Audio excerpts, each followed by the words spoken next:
Hola!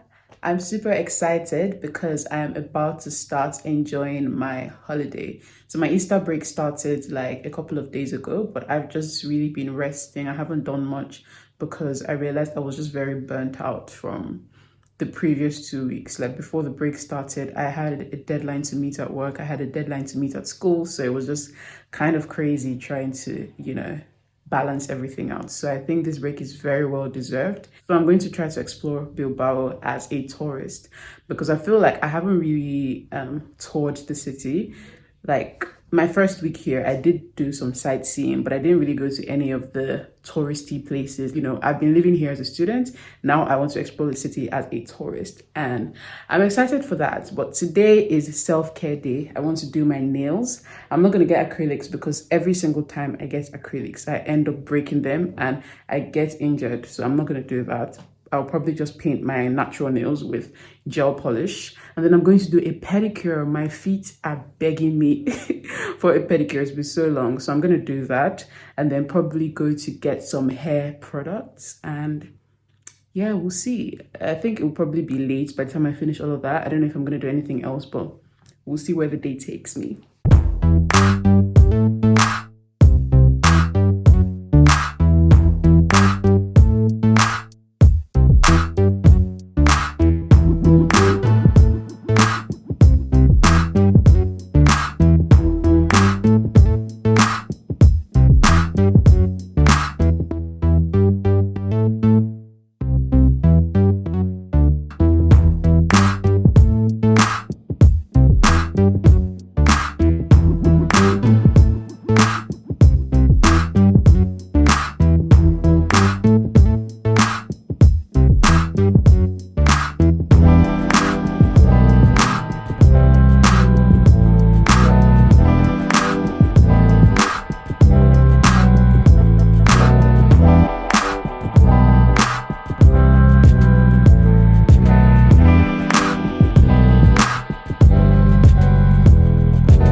Hola, it's a new day and I am ready to start exploring Bilbao properly. I saw some like tourist attractions on Google Maps, and I also got some recommendations on places to visit in Bilbao. So I'm ready to start. I'm excited. Let's go.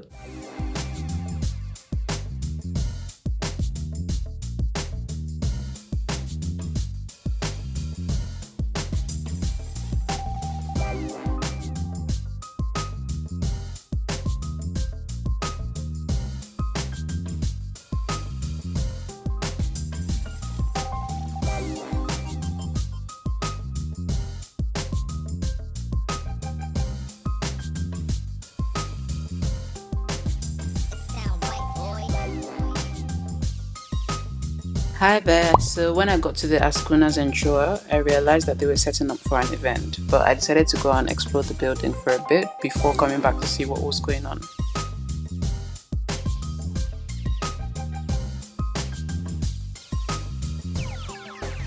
It sound right, boys.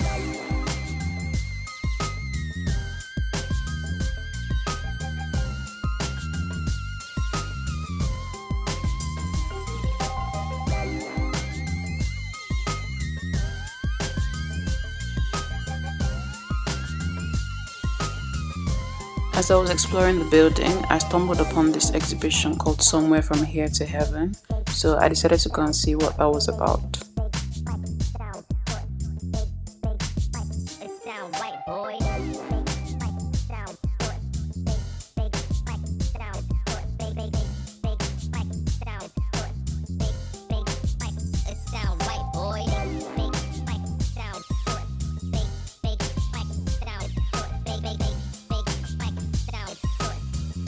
So this is essentially what the exhibition was about. It was a constellation of filmmakers from different generations inspired by Bruce Bailey, who was an American filmmaker in the 1960s. I'm going to speed this up now, but feel free to pause the video if you want to read more.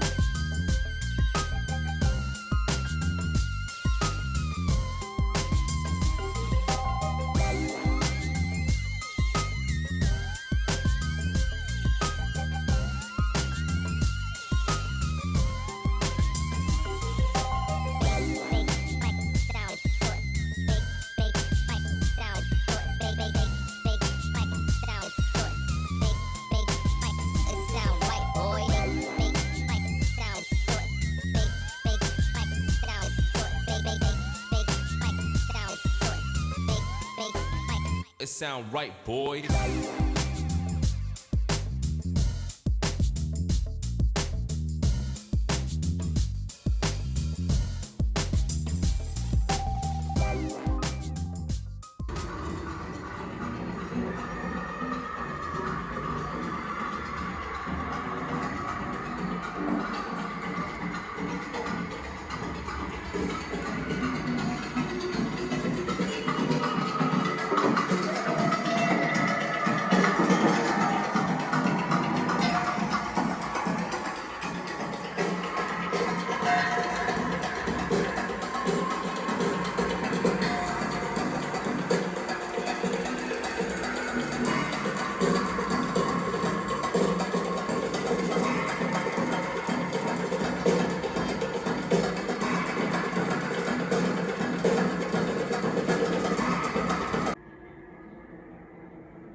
So this was the last part of the exhibition for me. It was just like a collection of information about Bailey himself and I suppose some of the other filmmakers he inspired.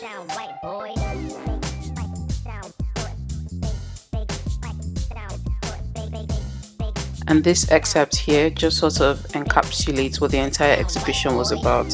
What it essentially says is that in film studies, beautiful imagery is typically used, but Bruce Bailey's films were not exactly eye candy. He used homespun technologies to modify the camera so that it can be true to what his inner vision reveals to him, rather than to conventional visual and narrative expectations. It sound right, boy.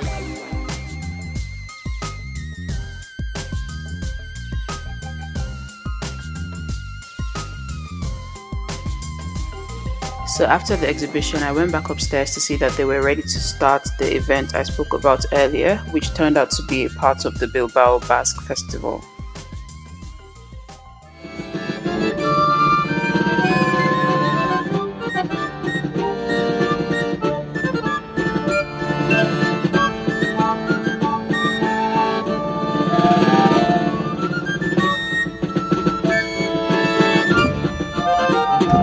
Norgaren baina erakusteko gu bagarela nor.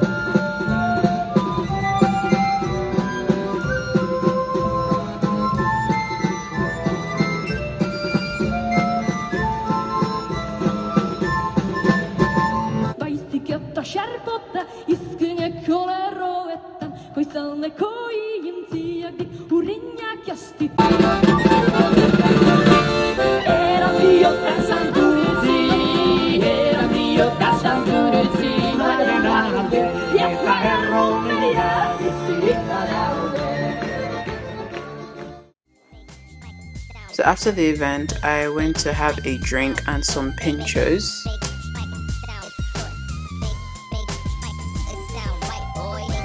And this is just me being my usual dramatic self before I went for another event in the same building, which was also part of the Bilbao Basque Festival.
back now, and yo, it was so good. Like, I definitely chose the right place to go today. I didn't even know they were having that like Basque festival. I literally just stumbled upon it. I just wanted to see the building and explore it a bit, but I stumbled upon the festival and it was so good, so rich. Like, I love the culture.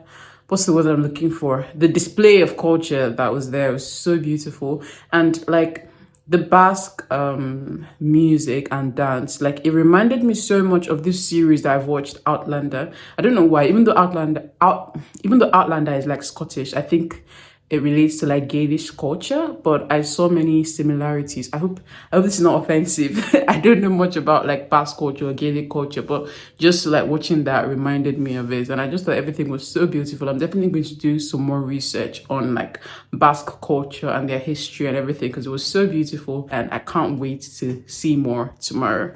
Bye. Hola.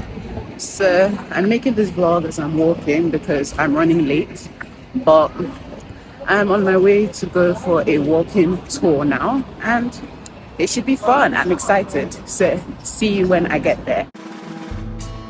So pretty much the entire tour was in Casco Viejo, which is Spanish for Old Town, and this was the first stop on the tour. It's called the Arriaga Theatre, and it's a famous theatre that was built in the late 17th century. The next stop was the Arenal Kiosk. It was built in the 1920s, and now some music shows are held here. Then we have the Church of St. Nicholas. It was built during the medieval times, destroyed by flooding, and then rebuilt. Next, we have Plaza Nueva, which is Spanish for New Square. It's basically a new square that was created to replace the old one, and it is currently the headquarters of the Academy of the Basque Language, which is called Azkuna Zentroa. Apologies for that pronunciation. The next stop was Plaza Unamuno, which is a square dedicated to the writer and philosopher Miguel de Unamuno. He lived around this area, and as you can see here, he was born on the 29th of September 1864. Next, we have the Basque Museum, which is also in Unamuno Square. It used to be a monastery belonging to the Jesuits, but it's now an ethnographic museum. Still in Unamuno Square, we have the Church of St. John's, which used to belong to the Jesuits as well, and is based on the Roman Church of the Jesuits. Next, we have the Church of St. Anthony. I think this area used to be the old square before the new square was created, and this church appears in Bilbao's coat of arms.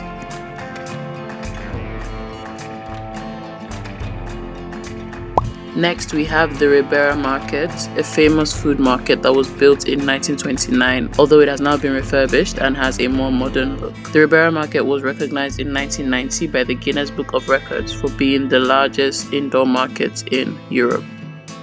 The final stop on the tour was the Santiago Cathedral. So yeah, that was basically it about the tour, and it was genuinely interesting learning about all of these things. I mean, some things might have been lost in translation between what the tour guide was saying and what I heard, but I think overall I have like a much broader insight into the history of the city, and I would like to read more about it and fact check some of these claims. So this was me after the tour, close to where I live. As I was walking, I stumbled upon this spot. It seemed to me like they were just carrying heavy stuff, and the person who could carry it for the longest would win. I don't know, to be honest. I couldn't tell you what was going on. They were speaking Spanish, so I didn't really understand, but you know, it was fun to watch for a bit.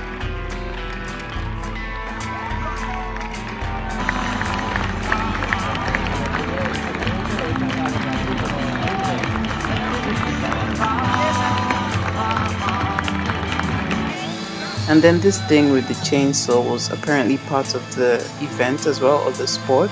If you ask me, this is just a recipe for disaster, a disaster waiting to happen. But I mean, what do I know?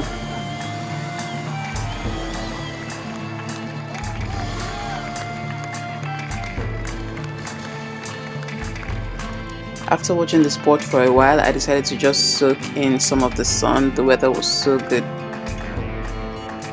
And of course I took a picture for the gram because I thought I looked kind of cute. There were also these demonstrations all around the city for Semana Santa, which translates to Holy Week. And I know they look like the you-know-who's. I don't want to say the name of the group on this vlog, but apparently they have no relationship to the group. It's just Spanish tradition. It's done traditionally in Spain during Easter, and I don't know much about it, but if you Google Semana Santa, you can find out more information.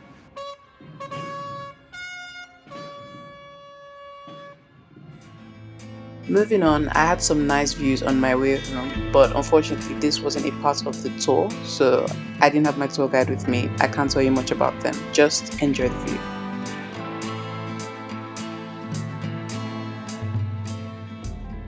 Hi there. So I'm back home now after a very long day. Like, I walked so much today. My feet are sore, but it was definitely worth it. It was such a good day. I recommend getting a tour guide when you go to a new city if you're like me. I mean, I know some people are able to like tour properly, do their research, and they know everything about every place. Like, I can't do that, you know. I realized that a lot of the places I saw today, I've actually seen them before. In my first week here, when I said I was going to do sightseeing, you know, I saw a lot of these places, but I didn't know anything about them. I was like, oh, this looks nice. And I was just taking videos, but I didn't know anything about them until today when I went for that tour. And the tour guide was telling us a lot of interesting historical facts about the places. And it brought it to life for me. It wasn't just like you're seeing a random place. It was like you actually get to know about the history behind it. And I thought that was just very interesting.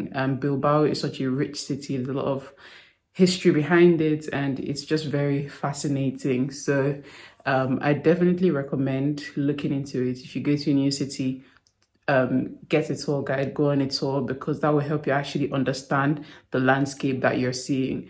And we were only two in my case, so it was really like a private tour. I suppose if it was a large group, it would have been difficult to manage because it's like a walking tour. So maybe you wouldn't be able to hear the tour guide properly or whatnot. But if you're able to find one that's like just a small group or like just one person or two people, then definitely consider doing that. I still haven't gone to the Guggenheim. There's still a couple of places I want to go. But yeah, this is it for me today. Bye. Hi, you guys. So I wanted to come in with a bit of an explanation because I feel like people who are watching this vlog would be interested in knowing what kind of touristy things there are to do in Bilbao. And so I feel like this vlog would be a bit incomplete if I don't talk about these three places. So one of them is the Funicular, which is like a place where you go to see like the city. I think you can get a view of the city from there. And it's really nice. You can go during the daytime or in the nighttime. I went in the nighttime, which was really nice. I went again in the daytime and it was definitely a different vibe, but it was also nice. I think the Funicular is really popular. A lot of tourists who come to Bilbao, you see them post pictures of them at the Funicular. Then there's also the Guggenheim Museum, of course, which is very close to my university.